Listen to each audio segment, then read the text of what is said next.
योगेश यादव जी मेरठ से। श्री यादव। गुरुदेव आपके चरणों में कोटि कोटि प्रणाम।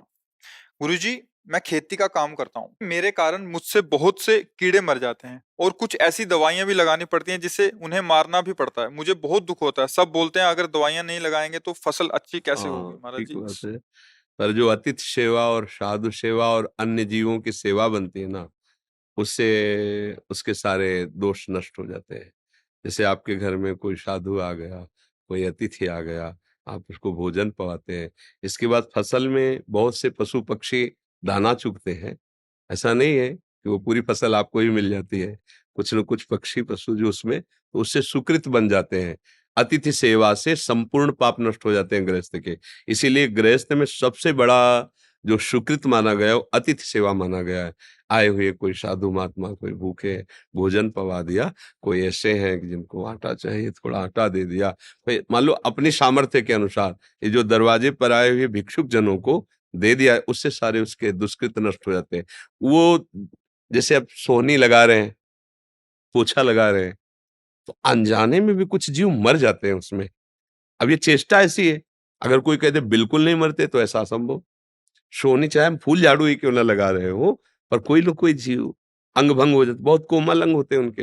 अच्छा पोछा लगा रहे हैं, तो जरा सी असावधानी में 10-5 चींटी तो मर ही जाएंगी पूरे पोछा लगाने में। अब ये गृह सेवाएं हैं।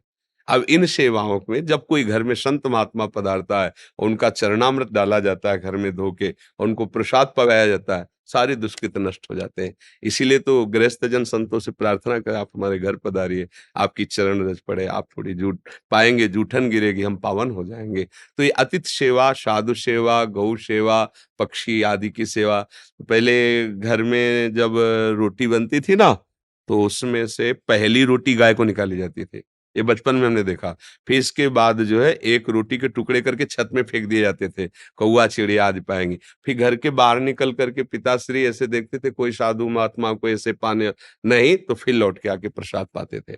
ये गृहस्थ का धर्म है। अगर अपने दरवाजे पर कोई भूखा आ गया है तो आप उसको भूखे मत जाने दीजिए, कुछ पवा दीजिए। घर में कुछ ना कुछ होता ही है। अगर नहीं है तो 10 मिनट प्रार्थना करके उनको रोकिए, 2 रोटी बनाइए, सारे दुष्कृत नष्ट हो जाएंगे। इसीलिए कभी-कभी कहा जाता है कि आप संतों को जाओ, निमंत्रित करो, उनको बुलाओ। जैसे अब प्रायः संत धाम आदि में ही वास करने लगे, क्योंकि कलिकाल की ऐसी चाल बन गई। तो अब क्या है कि फिर धाम आदि की यात्रा करो। जैसे प्रयाग चले गए, वृंदावन आ गए, किसी 1-2 साधु को कुछ पवा दिया, उनके चरण प्रणाम कर परिक्रमा की, ये सब नष्ट हो जाता है अपराध। ऐसा कोई शरीरधारी नहीं है जिससे शुभ न बनता हो और जिससे अशुभ न बनता हो, क्योंकि शरीर शुभ अशुभ दोनों से मिश्रित है। जब हम शरीराभिमान छोड़कर और प्रभु का आश्रय लेकर भजन करते हैं तो शुभ अशुभ दोनों का नाश हो जाता है। शरण निरापक पद रमित सकल अशुभ शुभ नंस, देत सहज निश्चल भगत सुजय जय श्री हरिवंश। गुरुदेव के प्रताप से, आचार्य के प्रताप से जब हृदय में भक्ति होती है तो पुण्य और पाप दोनों का नाश हो जाता है और भगवत प्राप्ति कर लेता है। इसलिए कहीं भी रहो, किसान हो, व्यापार हो, कोई भी कार्य कर रहे हो, नाम जप करो और दूसरों का सुख चाहो। अगर सुखी होना चाहते हो तो गूढ़ बात है, दूसरों को दुखी करके कोई सुखी नहीं हो सकता। दूसरों को सुख देने की भावना रखो, और कुछ ऐसे कर्तव्य कर्म होते ही हैं। अब जैसे पैदल आप चल रहे हैं तो आप क्या समझते हैं, कोई जीव हत्या नहीं होती? किससे नहीं होती? आकाश में थोड़ी चलोगे। आप श्वास ले रहे हो, क्या जीव हत्या नहीं हो रही?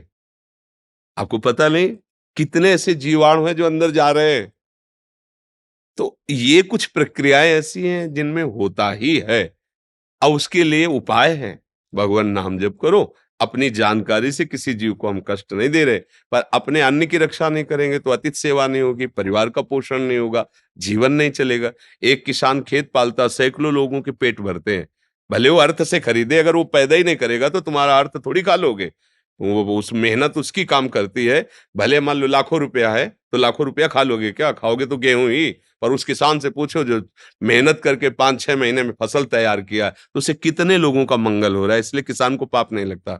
अतिथि सेवा, साधु सेवा, जगत मंगल के लिए हो। हमारे यहाँ तो भारत में बड़ा जोर का नारा लगाया है, जय जवान जय किसान। ले हाँ, तो आप किसान है तो ये न सोचे कि आपकी भक्ति कमजोर है। नहीं, ये हम बोल तभी पा रहे जब रोटी पा रहे हैं, और रोटी तभी पा रहे जब आप वहां गेहूं पैदा कर रहे हैं। अगर आप गेहूं पैदा बंद कर दे तो रोटी कहाँ से मिलेगी? ये बात सर।